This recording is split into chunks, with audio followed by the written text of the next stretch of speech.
guys, it's Sage.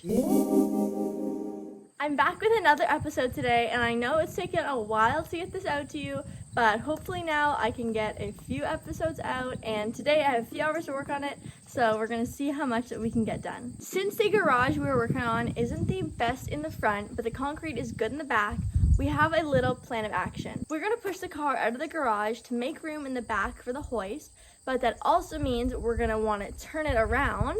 So to do that, we need to pump up the tire or replace it with a spare tire, because if you don't remember, the back one is super flat. And we're also going to need to take the jack the car down, and then we're gonna have to flip it all around, and we're probably gonna work on it outside of the garage today because it is a super nice day out. We're hoping today that once we take the car out of the garage, we can get the cylinder head off and take a look at if there's any other damage or anything major going on before we go ahead and take the entire engine out. While I was away, a mouse, or maybe even multiple mice, decided that my trunk would be the perfect home to store some yummy food. So they took the wheat from our field and they took off all the little yummy bits and stored them in my trunk, and that was a super fun discovery.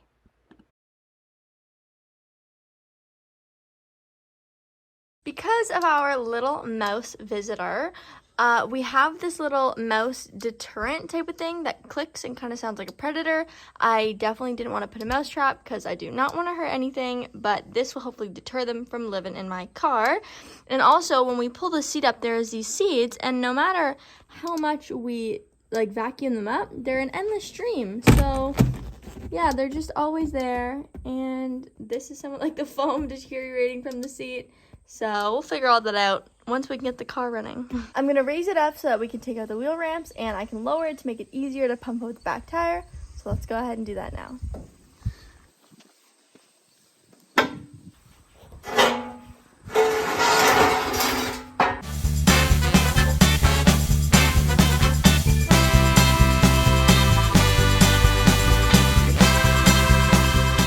We have this bike pump that we are using to pump up this flat tire, and it's working but slowly. Hopefully this is pumped up enough to move it, and I'm just gonna screw this cap right back on.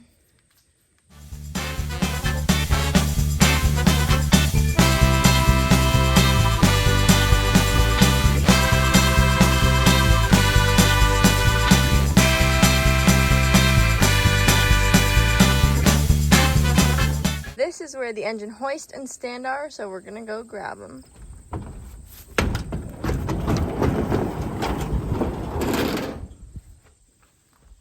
This here is the engine stand, and that is the hoist. Since our tire is rapidly losing air again, we are going to try and find out why it's losing air and see if there's anything in the tire. Luckily, it's light enough car that we can just...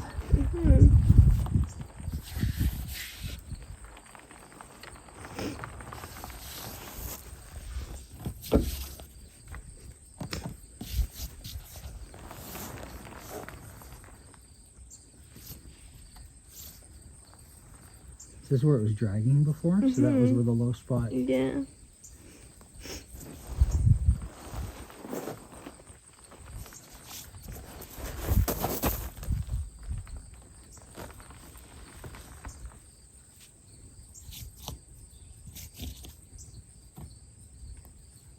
The bulge in here.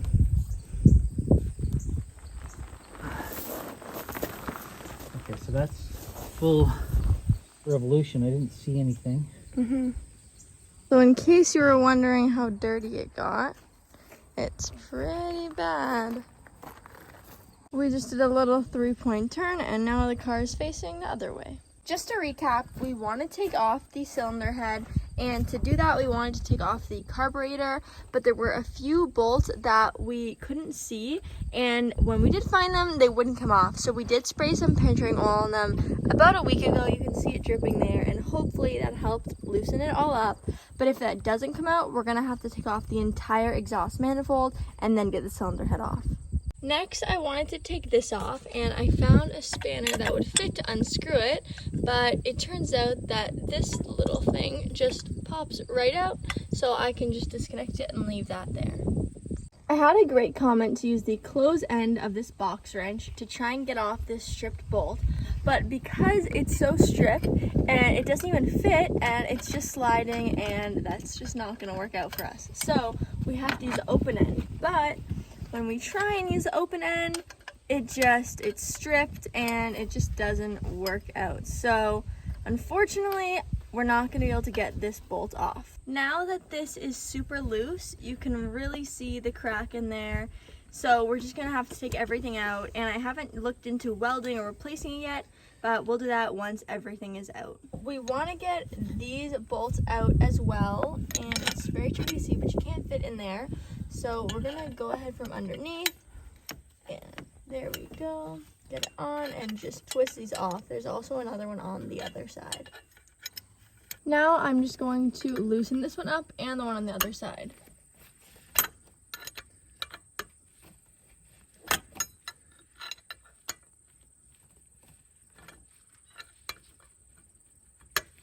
Now I'm just going to finish loosening it up by hand. There it is. We're going to try and take everything off. It already started sliding down, but we have to move the muffler out of the way first. And everything looks pretty loose now. Oh, it's detached. Just gotta wiggle it out.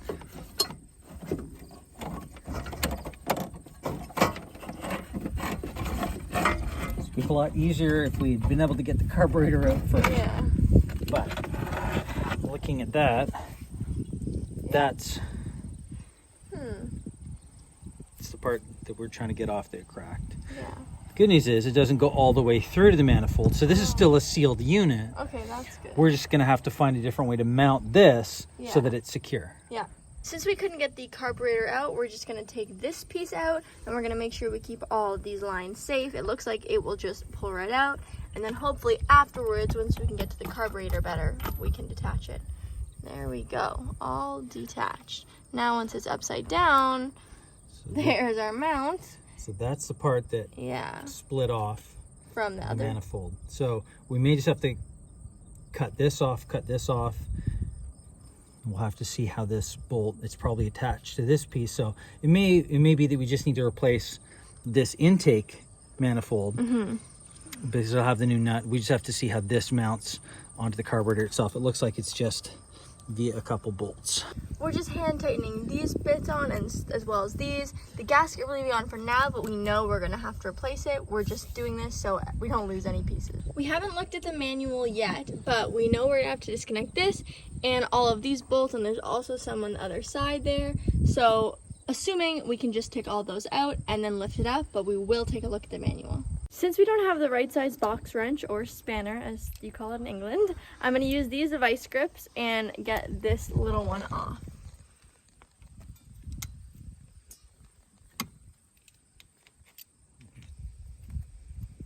Great. Now I'm going to put this back on so that I don't lose it.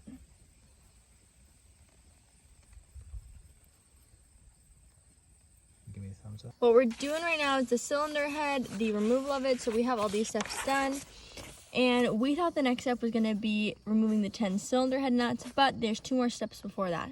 So 12 is undo the 4 nuts securing the rocker shaft assembly to the cylinder head and remove the assembly. So that is what we're going to do now. This is part of the rocker assembly, so these are the 4 nuts that we need to remove. I'm using the closed end of a 9/16 box wrench, and these are super tricky, but we're going to try and loosen them up.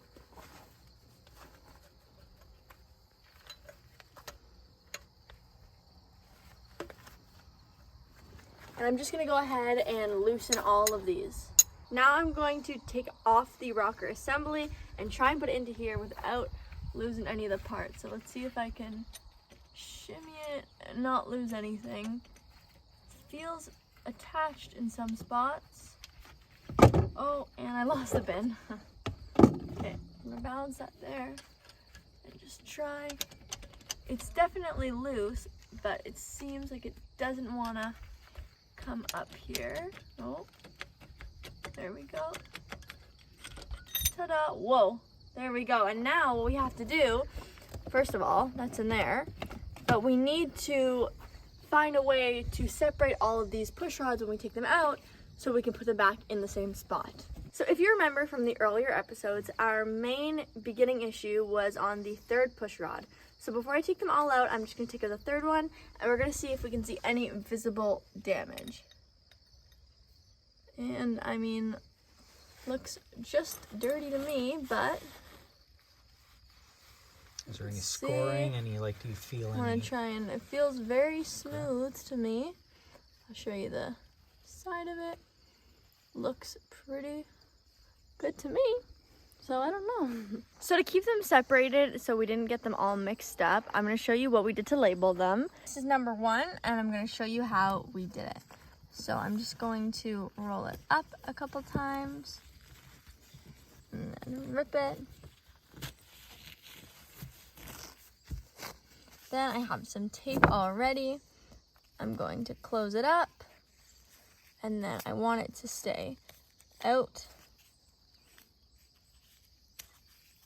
And I'm going to label it number 1. There we go. Here they are, all nicely labeled, and now they're all just going to go into this bin. Our next step is 14. Remove the 10 cylinder head nuts following the reverse sequence that is shown in the figure in section 10. Slacken the nuts in sequence to progressively before removing them. So there's actually a very specific way we need to remove them, and there's 2 different diagrams here, but looking at it, we have 10 and we have little flat bits, so this is ours. As you can see, we have these flat bits here and we have 10. So what we need to do is we need to follow this order but reverse. So 10, then 9, then 8, then 7 until we get them all off. So we're going to do that now. To make sure that they are done in the correct order, and because they are very, very tricky to get off, my dad is going to go ahead and slacken them all for me, and then I will go and actually remove them all. Okay, now I am going to go ahead and take them all off, and we'll be back when all of them are off. Now everything is off that we needed off, including this little bracket, and we just need to pop off the cylinder head. I'm getting my dad to do this because it is pretty stuck on there, but it should be detached from everywhere now, so it's just about shimmying it off.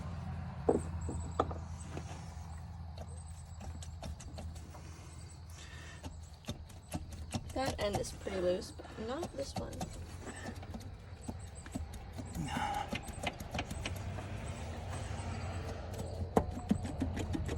Here we go.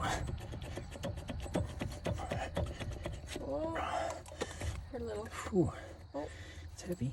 oh, and it was leaking a good amount of liquids. Oh, I don't know what that's supposed to look like, but that's scary.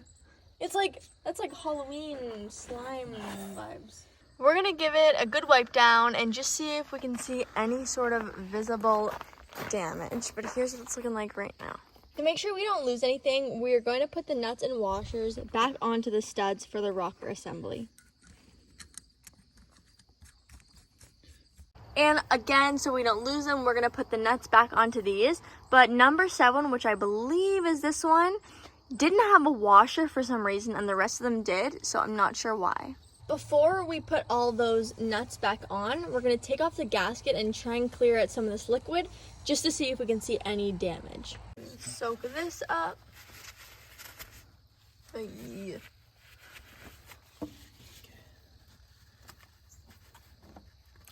It sounds so gross.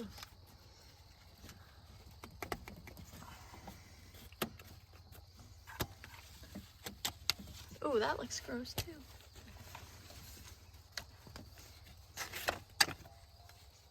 Here are the pistons. We clean them up so you can see them better. But the third one is the one that we were having trouble with. And let me zoom in for you. Whoa. This one actually has a ring here, and then this whole side is like gouged out or something odd. But the sidewalls of the cylinder, I believe it is, they're smooth and good. But this one you can see looks different than the rest of them, which would make sense because that's the one we were having trouble with. I'm gonna zoom out again. If you guys know what that could be from or notice anything else alarming here, please let me know. Just to show you, these are the sides of the cylinders, and they are super duper smooth and they totally look good. My dad is under the car right now and he's pushing up the broken connecting rod and it's pushing this piston up. Alright, well that is the end of today's video. We made some good progress, I think. Now we're just going to push the car in and it's going to be facing the other way so it's easier for the rest of the time when we're working on the engine. Bye!